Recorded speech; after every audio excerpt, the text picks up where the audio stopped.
sana. Ya, jadi boleh dibilang ya cukup cukup tahulah, mungkin nggak mengenal, cukup tahulah kota Tianjin yang penduduknya kira-kira 10 juta orang.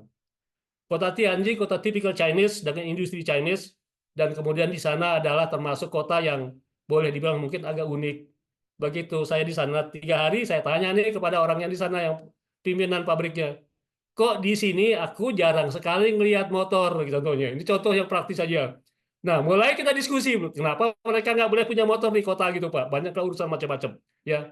Jadi ini kita kita kita bicara soal di Tianjin, dan kemudian di Tianjin ini kita bisa melihat bahwa pada tahun 2015 itu menurut pemerintah Cina korbannya hanya 130 orang.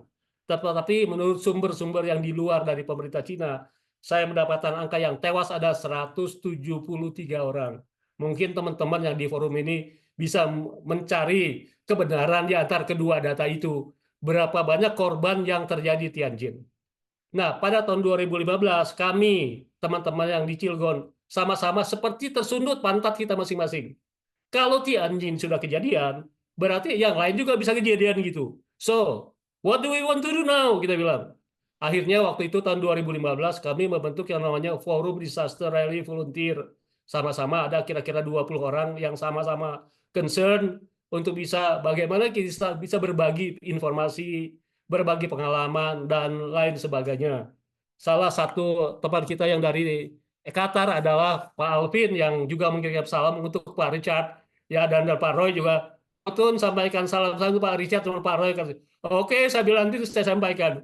Jadi Siap. eh, suatu link, Pak, suatu link yang sulit dipercaya. Kok akhirnya kita bisa ketemu gitu di forum ini. Jadi mereka adalah Pak Pak Alvin termasuk salah seorang yang pernah juga berbagi berbagi tempat di dalam presentasi yang kami lakukan sama-sama. Saya biasanya kalau presentasi nggak sendiri, Pak. Biasanya gabungan beberapa orang. Ayo gabung bareng-bareng, kita susun bareng-bareng presentasinya. Kenapa? Karena skop dari kedaruratan kebencanaan ini luas sekali di dalam konteks industri. Dari segi bahan baku, dari segi teknologi, dari segi lingkungan, sehingga ini butuh katakanlah kesediaan semua teman-teman kita memberi dan menerima dan mengeluarkan sesuatu yang boleh dibilang bermanfaat untuk orang lain. Mungkin not for us, tapi bermanfaat buat orang lain, untuk pemerintah. Ini yang bisa kita sampaikan di sini. Maka akhirnya kami membentuk yang namanya Disaster Relief Volunteer. Sampai sekarang masih jalan, Pak. Kalau ada soal-soal yang sulit, biasanya kami upload di kita punya apa namanya komunikasi. Adit langsung direspon sama teman-teman yang memang punya pengetahuan pengalaman seperti itu. Cuman memang sifatnya kami tidak memformalkan. Kenapa? Karena perusahaan-perusahaan kami memang tidak berada pada posisi untuk bisa mengambil posisi-posisi yang seperti ini. Jadi kita ikut jalan saja, sifatnya secara volunteer. Tapi sampai sekarang tim ini masih berlangsung, masih ada, dan tim inilah merupakan satu katakanlah tim yang menjadi core apa namanya core team di dalam proses kedaruratan pengelolaan kedaruratan kebencanaan di wilayah Cilegon. Jujur aja kalau Bapak-Bapak lihat data-data kebencanaan industri di dunia, relatif di Cilegon nggak banyak lah, ada lah, tapi kecil, Pak. Ya, dari kalau kita lihat data-datanya, ya. Terakhir ada kasus salah satu perusahaan di kami, yaitu di apa namanya, ya mudah-mudahan ini nggak konfidensial lah ya. Kayak saya tahu banyak orang, semua orang tahu tuh canda asli, tapi kami bantu semua lah untuk mengelola ini. Walaupun di dalam report-report pemerintah sering kita agak tutup sedikit di sini. Oke, jadi kira-kira gambaran seperti itu tahun 2015. Saya melihat tadi teman-teman dari apa namanya Inkra juga mulai membentuk konsep ini sejak tahun 2015. Mungkin saya pikir, mungkin pencetusnya sama dengan kita, Pak. Komitmen kita juga mungkin sama. Dan upaya kita mungkin sedikit berbeda-beda tergantung kepada di mana kita posisi berada. Oke, gimana soal Cilegon?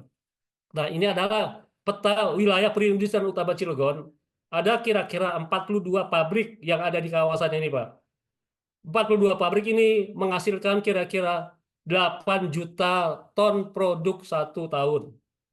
Bisa saja kalau kita bicara 8 juta ton artinya masuk bahan bakunya juga ya keluar sekian juga sama.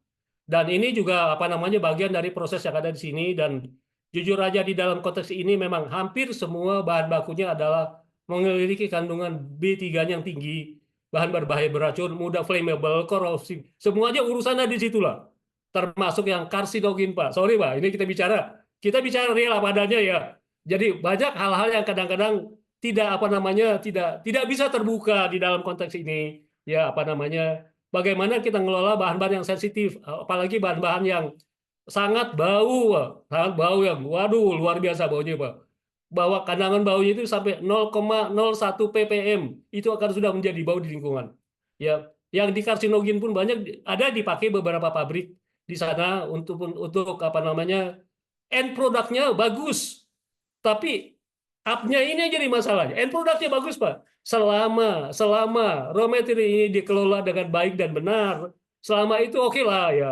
Nah, kami coba untuk mengelola dengan diem-diem lah. Supaya apa? Supaya masyarakat nggak terlalu ribut, Pak. Ya, mungkin Bapak nggak percaya bahwa tahun 2007, 2007, 2007 saya sudah mengkoordinasikan drill di Cilegon. Urus ini, Pak, di jalan tol waktu itu. Kenapa? Karena bahan baku kita waktu itu masuk ada yang lewat jalan biasa atau jalan tol untuk produk yang potensi tinggi sekali. Akhirnya kita coba kelola jalannya dirapikan, dikasih pembatas di tengah yang masuk ke exit tol ini sehingga aman sampai ke pabrik begitu. Ini contohnya lah. Tapi dalam beberapa hal kami mau tidak mau tidak bisa terlalu terbuka kepada masyarakat karena responnya bisa berbeda gitu.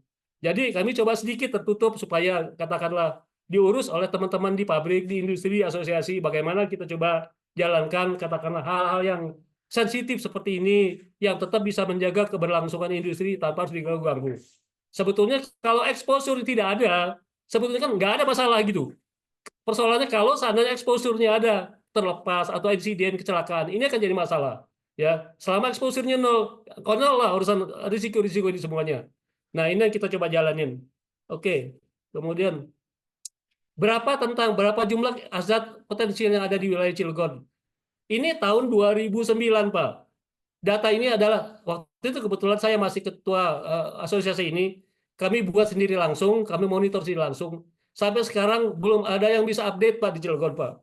Ya, sampai sekarang. Tapi angkanya kira-kira selisihnya kira-kira cuma sekitar 10-20% jumlah flammable input output, kemudian corrosive input output, flammable storage capacity. Ini yang ada di sana. Kira-kira sekitar 7-8 juta ton chemicals yang memang harus diperhatikan. Pak Wali Kota, Pak Sekdanya begitu saya kasih data ini langsung, waduh Pak Utun, kalau gitu saya duduk di atas barang-barang ini semua. Iya Pak, makanya Bapak jagain industri di sini. Coba Bapak jagain. Gimana ya Pak Utun jagain? Pertama adalah tolong pastikan apa namanya konsep dari safety yang dari Kementerian Tenaga Kerja dijalankan supaya sebanyak mungkin industri bisa katakanlah betul-betul zero accident lah, konsep zero accident. Jadi bisa jadi dalam beberapa tahun itu hampir banyak sekali industri Cilegon akhirnya bisa mencoba mengimplementasikan sebanyak mungkin upaya supaya jangan sampai terjadi insiden. Selama tidak terjadi insiden, maka sebetulnya untuk lingkungan harusnya aman, tidak ada masalah. Persoalannya karena bagaimana kalau terjadi insiden, kesalahan, katakanlah kemudian kecepatan operator dan lain sebagainya. Makanya waktu kami membentuk yang namanya pusat pendidikan operator itu betul-betul sangat-sangat membantu semua, Pak. Industri mau bayarin waktu itu, semua bayarin patungan buat sekolah orang-orang di industri level diploma untuk kemudian dipakai lagi di industri. Itu kami sudah punya wisudawan itu 1.417 Pak sampai tahun lalu. Akan keluar lagi kira-kira 120 lagi akhir tahun ini mereka-mereka yang lulus dari sekolah ini. Kami berharap bahwa orang-orang yang memang sudah diberikan pengetahuan pengalaman di perguruan tinggi dan di sekolah ini bisa berada di pabrik dan memang hampir mereka semua berada di pabrik. Supaya apa? Karena mereka akan menjadi operator yang handal. Kalau operator kita handal, maka risiko kedaruratan, kebencanaan itu juga bisa tekan seminimal mungkin. Itu adalah bagian yang kita jalankan di sini. Oke, ini adalah salah contoh katakan seperti yang tadi disampaikan oleh Pak Richard soal Pak Roy berkaitan dengan urusan bagaimana hubungan teknologi dengan industri dan kemudian bagaimana terjadi kesalahan, kecelakaan, kedaruratan.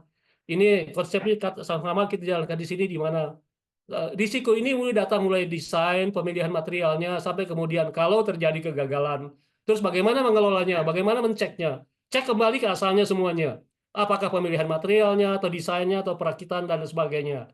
Di samping ini tentu saja sesudah ini tentu penerapannya di dalam industri bagaimana. Nah, ini yang menjadi concern kita, bagaimana kita coba menguatkan para operator, mereka-mereka yang di lapangan betul-betul memahami proses ini dan kemudian komitmen sama akan konsep-konsep kebencanaan ini. Oke, ini saya menyampaikan satu contoh saja bagaimana pabrik yang kami urus. Pabrik ini adalah pabrik resin sintetik. Ada 24 pabrik di seluruh Indonesia, masuk anggota kami. Kebetulan saya sebagai Sekretaris Umum ARSI juga sekarang sudah 9 tahun, 3 periode untuk urus asosiasi resin sintetik. Kami melakukan transformasi rantai kimia bahan berbahaya dari berbagai monomer, crosslinker, katalis, butter preservatif. Ini boleh dibilang untuk industri kimia relatif hanya di level menengah. Karena apa?